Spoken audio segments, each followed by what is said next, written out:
Dave, considering you guys were up 5-0, to be able to come back even in extra innings, how big was that? It was huge. I think that, obviously to build a lead, and I thought offensively, team offense-wise, we were really good. Still had some opportunities to, score some more runs early on, which we didn't cash in. But I think overall the effort was really good. And to score late, Tommy with a big hit was huge. Andy with a big at-bat, and, the starter. I thought Dustin didn't have his best stuff, but made pitches, got double plays when he needed to. And, it's unfortunate that his 2 runs that he left on got cashed in. But I think that where he's at right now, he's in a good spot. And as we continue to move throughout the summer, I'm going to continue to, push him more.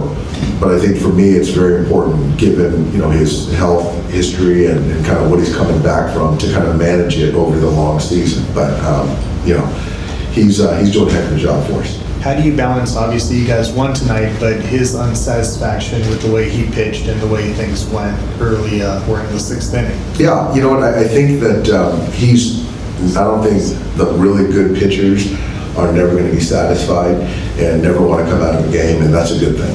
And so he's continuing to, want to get better and go deeper in games, and I'm going to give him that opportunity. I just felt right there to get those guys to the other side of the plate. I felt, Ben hadn't pitched in 4 days, and we need him to be better. And so unfortunately tonight, he just wasn't on tonight.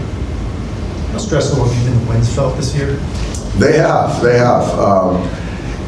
It's just, I was talking to the coaches earlier tonight, it just seems like we're a 500 team, just kind of given with what's going on, but I think we're a game behind the best record in the National League, and so it doesn't feel like that, but I think that's a good thing as far as there's no complacency with our ball club. All the stuff that we've gone through with kind of the inconsistencies with the offense, with some hiccups sometimes with the defense, with the injuries, and still to be where we're at. And so I think that's a bad sign for the rest of the league. Hey, Bill kind of talks about how important is this stretch of like 9 games against Pittsburgh and Miami to us really build momentum, especially after considering how most of this month's kind of gone for you guys? It's important. Still hard to win a major league game, and this stretch right now, obviously with the relievers, you're trying to kind of manage those guys, and you got to get some length, and you're still trying to win a game. But against teams that aren't 500, you got to try to win more than your fair share. And today, it would have hurt to give this one up. How tough is it to kind of regroup when you blow the early lead and you miss chances in the later innings to go back ahead, and then you fall behind? It took together the kind of inning you guys did in the bottom of the 10th.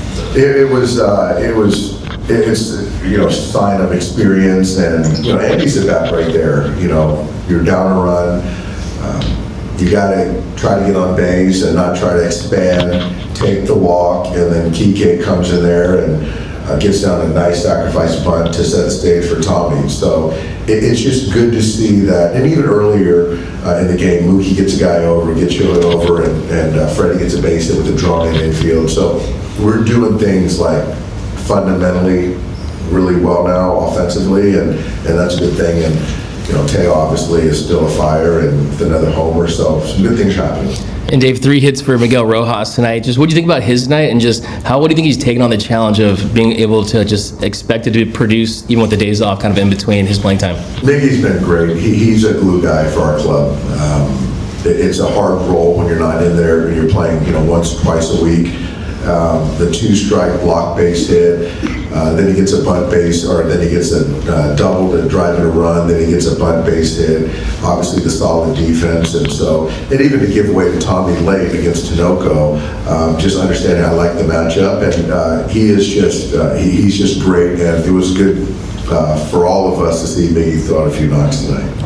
When you have someone as versatile as Tommy, do you ever really expect to give him, like a full day off? No, not necessarily. I think ideally I would have liked to have given him a full day off, but I just felt that at that moment in time, inserting him in the 8th inning was the best chance to win the game. And, but I do think that him not having to start was a good mental blow for him. You know, he's played a lot, but yeah, we're whatever it takes to win a game, and he was all in on that. Was it tough to face a manager that, you know, he knows almost everything about this team? It's different looking on the other side and seeing Clayton over there, kind of running that ship, very proud. But he certainly knows my tendencies and certain guys I don't hit for and things like that. So, and I'm still learning his, but it's still good to see him over there. Were you surprised, they've done this all year, but for them to bring the infield in with less than 2 outs, how much did that benefit you guys? Yeah, I was surprised by that. With nobody out to bring the infield in, but I'm sure there's some math behind that. But, you know, that's kind of their strategy right there. Thank you.